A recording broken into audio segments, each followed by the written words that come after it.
I'd do that. Gina and Mitch are here. Good morning to you. Morning, morning.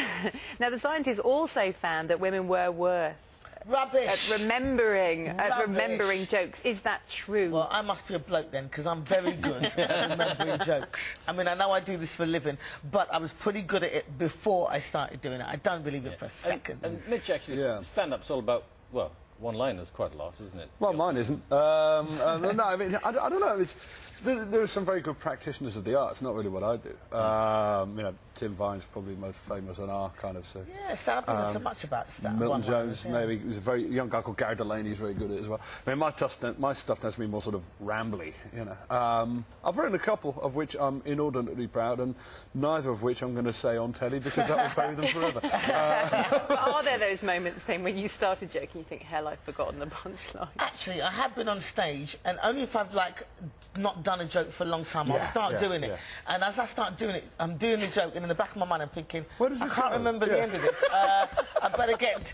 but by the time I get to the end, usually I get it or some variation of it. Yeah, well, the worst thing when you start off and you can remember the end, but you can't remember the middle. Yeah. You think, and yes, and then think, oh, I'm just off on, I'm on a rail now, and this bit lasts 8 minutes, and I can't actually remember. Why is it that the more complicated jokes are funnier? They're the ones that blindside you. Yeah. I mean, those are the funny, the best jokes are the ones that blindside you, the ones where you go, wow, where did that come from? You know? Yeah, you've got a long setup and then a twist at the end. And that's why they're harder to remember, because there is a break in the sequence. You know, a joke which actually goes A plus B equals C. You do, yeah, it's not actually that funny. A plus B equals orange. You know, you think, you know, that, people have to think about it. Yeah, it's a twist. You don't want to see the end coming, otherwise, it's, you know, it doesn't make the joke fun. When you get a twist at the end, you go, wow, I didn't see that one. Then that's what makes a good joke. Yes. Do you talking about sort of picking things at random in your set?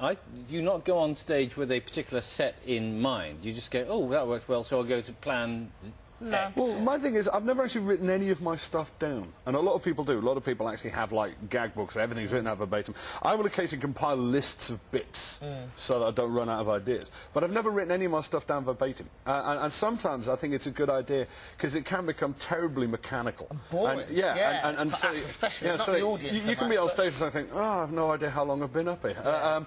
Sometimes it's a good idea just to mess about with a word order, just to keep yourself on your toes. Yeah, it's fun to go out on stage and not quite know what you're going to do, because you have to read the crowd. You know, some stuff will work in front of some crowds, and some stuff won't. You want to go out there and just and so you just pluck them out of the memory bank and just think, my brain is like a Rolodex. Right. So I could be talking to somebody and they'll go sharks, and I'll go brrr, I've got a joke on sharks, and you just throw it in, and it makes it feel more. Well, that's kind of the question we get asked more than any other: is do you do the same stuff every night? And my answer is, well, you can try. But it is never the same show every night. You can be doing word for word, beat for beat the same stuff, but it won't be going over the same, because the audience is full of random elements. Is there a technique? Because I'm really not good at telling jokes. In fact, last time I tried telling a joke on breakfast, I did the punchline halfway through the joke. Well, that's not a good. That's not a good start. But did people laugh? That's the only. I don't think so. I did politely. Ah, well, yeah, that's you know, I do that. Well, the thing is, comedy is because you had that weird little schism at the end of the 70s where, like, the alternative scene suddenly sprung up. And prior to that, comedy was kind of an interpretative form. You know, when Frank Carson says, that's the way I tell them, he's actually describing that entire scene. It wasn't... the comics were basically all telling the same jokes as each other, and it was an interpretative thing. It was the way you told them. Whereas, from the alternative scene onwards, it's become more like singer-songwriting. It's become less like Tom Jones, more like Bob Dylan.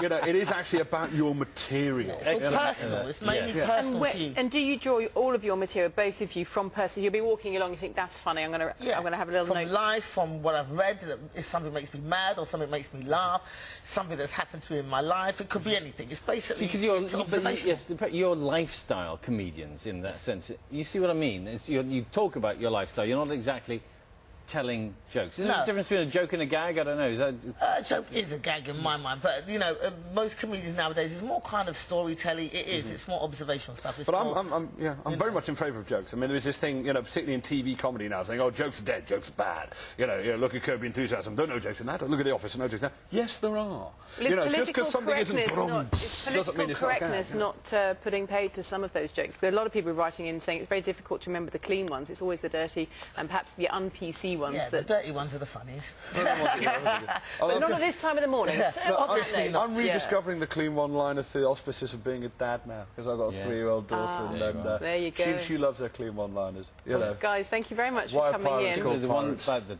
'Cause duck they that are. goes into a bar and asks for a glass of milk.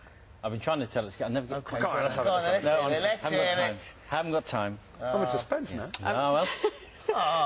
Trust me, we're all saved. No, and I won't read any more of the other ones either. I think having had two professionals on the sofa is enough. you very Thank you much. guys very Thank much, you. and we'll share it with you all. It's coming up to 4 minutes to 9.